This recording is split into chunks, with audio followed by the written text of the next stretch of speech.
We've already talked about atoms and elements, but in this lesson, I want you to learn about how they came up with the knowledge that we've got about atoms and elements. Because we didn't just wake up and know all this stuff. People have been thinking about it for a really long time, and it's kind of interesting to see how the ideas developed. They started out just plain wrong, and they improved, and now we think they're right. Maybe they're not. Maybe there's another explanation that we just haven't thought of yet. That's how science works. We come up with a theory and make it as good as we can. So let's remind ourselves that atoms are the smallest particle of matter, which exhibit the same properties of an element. I think of them like Lego blocks. If you build a house out of Lego blocks, the Lego blocks are like atoms. You can take the house apart and you end up with a pile of blocks. It's the smallest you can get without actually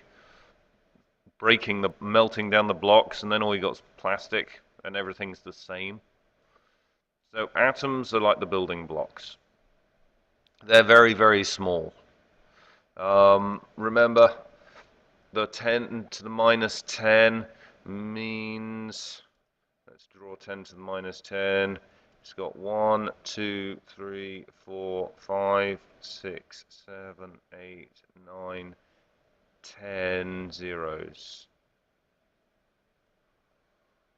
There you go. Meters. Tiny. How small is that? It's too small to think about. Think about this. A gram of lead. That's not very much. I guess it's about a BB.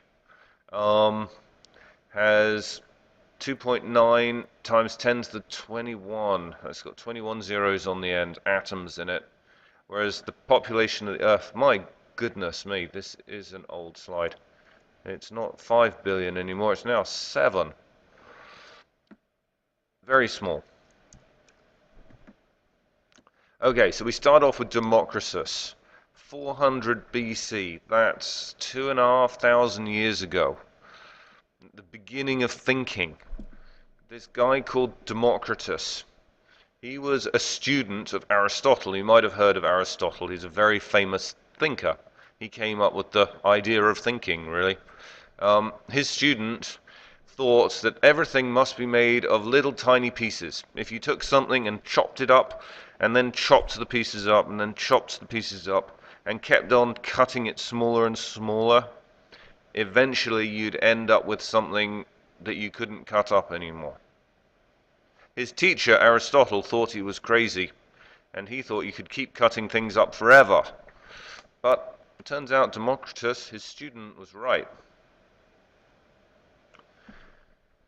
Okay, back in the 1700s, so what's that? That's 300 years ago. Boyle and Newton, very important in physics, and Boyle came up with some of those gas laws we were learning. Suggested that Aristotle was wrong, and that Democritus was right, but they didn't really have any ideas of their own. Okay, then John Dalton, a British chemist. 1760, 1800, so I guess that's 200 years ago. Started thinking about it, and he came up with the idea that the atom was a billiard ball. Billiards is a game we play in England. It's like pool. So think of a pool ball. So let's cross out billiards there. You know where you shoot pool? A solid ball. Looks like that. A big solid ball. He also came up with a bunch of postulates. Write that down. Postulates are like they're ideas, rules. Postulates. Oops, that's a T. Postulates. The first one was that all elements are made of atoms that are indivisible. You can't chop them up anymore. Lego bricks. The second one was that if you've got atoms that are the same element, the atoms are the same. So every hydrogen atom is the same as every other hydrogen atom. It's like every red Lego brick is the same as every other red Lego brick. They're not different sizes. They're all the same.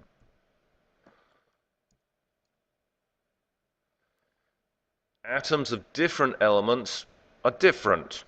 So an atom of hydrogen is different from an atom of helium. That makes sense. A red brick is different than a green brick. And they might be different sizes. Atoms of different elements can combine with each other in simple whole number ratios to form compounds.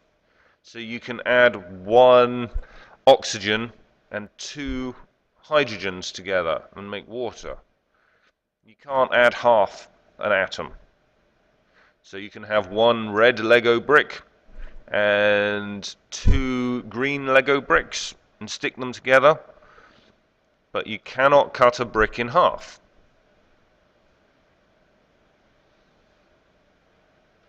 Five. When there's a chemical reaction, atoms are joined together or taken apart, but they're not changed. So here we've got two red atoms joined together and two blue atoms joined together. We have a chemical reaction and they unsnap from each other and stick together again to make something new. But the atoms don't change. It didn't go pink or green. It's the same color as it used to be. The Lego bricks don't change color. It's a nice simple theory, Dalton's theory. It's a very nice theory. Okay, about 100 years ago, we started looking at what was inside the atom. And Thomson came up with the idea that there were electrons and protons. He figured out that there were positive things and negative things. Remember, the protons are positive. Got those nice P's. Protons are positive.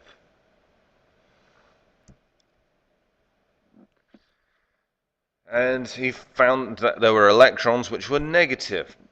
They were very small, very light mass. Protons were very heavy. Now he thought that it was like a plum pudding. I don't know if you have plum pudding in America. Think of it like a blueberry muffin. We've got everything mixed up together. So we got pluses and we got minuses, pluses, minuses. Everything's mixed together in, I don't know, a ball. So it wasn't quite like Dalton's solid pool ball. This one's got different things inside it. It's got pluses and minuses mixed up together in it. Then a guy called Mr. Chadwick came along, and he discovered the neutron. He discovered there were protons, electrons, and neutrons. Now, neutrons are neutral, remember. They've got no charge. I guess that's why he called it a neutron.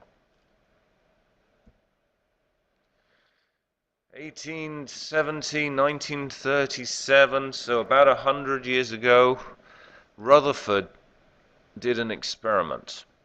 His gold foil experiment, very famous experiment. What he did was he got a source of alpha particles, which are like teeny tiny atoms. And he got an atom gun, and he shot these atoms at a piece of gold foil, which was hammered out so thin that it was only one atom thick. Now, remember, everyone thinks that atoms are solid pool balls. So one atom thick, it would be kind of like a wall, wouldn't it? It'd be kind of like a wall. What do you think they expected to happen if we shot these teeny tiny atoms at a solid wall of big heavy gold atoms? You'd expect them to bounce off, like kicking a soccer ball at a wall. But what actually happened was most of them went straight through. Every now and then one would bounce backwards, but most of them went straight through, which meant the wall wasn't solid at all. It meant the wall was full of holes.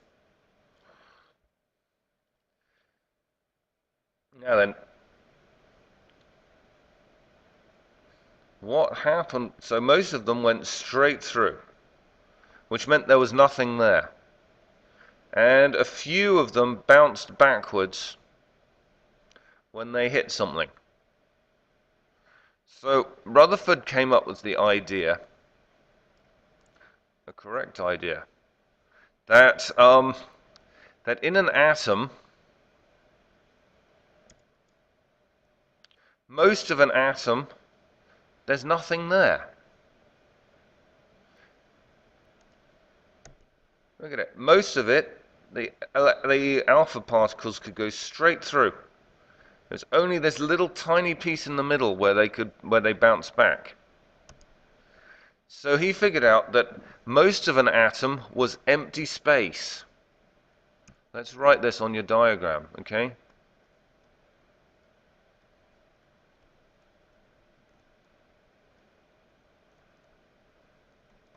Most of an atom is empty space. And there's this tiny nucleus, this tiny, heavy nucleus at the center. That's where all the mass is, remember? We talked about this at the beginning. Where all the mass is.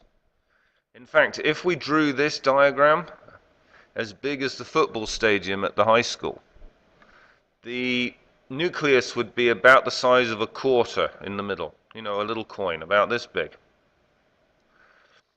And flying around it would be some electrons. In this atom, there's only 3 electrons. And they'd be flying around the whole football stadium.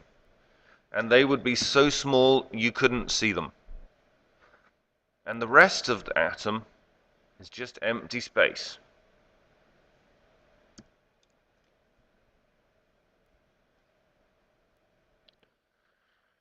Well, we keep going from there. Niels Bohr in 1913 proposed that electrons traveled in fixed paths around the nucleus. And you used the Bohr model of the atom a lot back when you were looking at ions. So the Bohr model is that these electrons go around in little circles. And that's very easy to use. And we still use it a lot. It's not actually correct. Again, it's not right, but it's useful. What appears to be the case is that electrons don't go in nice circles. In fact, electrons are so small that they behave very strangely, and it's impossible for us to know where they are. All we can do is say, I think they're going to be in this space. So we call this the Electron Cloud model. And this cloud is where we think they're going to be, where it's most likely that they're going to be. And that's what we're using now. So that's the development of the atomic theory. As you can see, we don't know all the answers at any time. We're always building on our knowledge, and that's what science is all about. Thank you.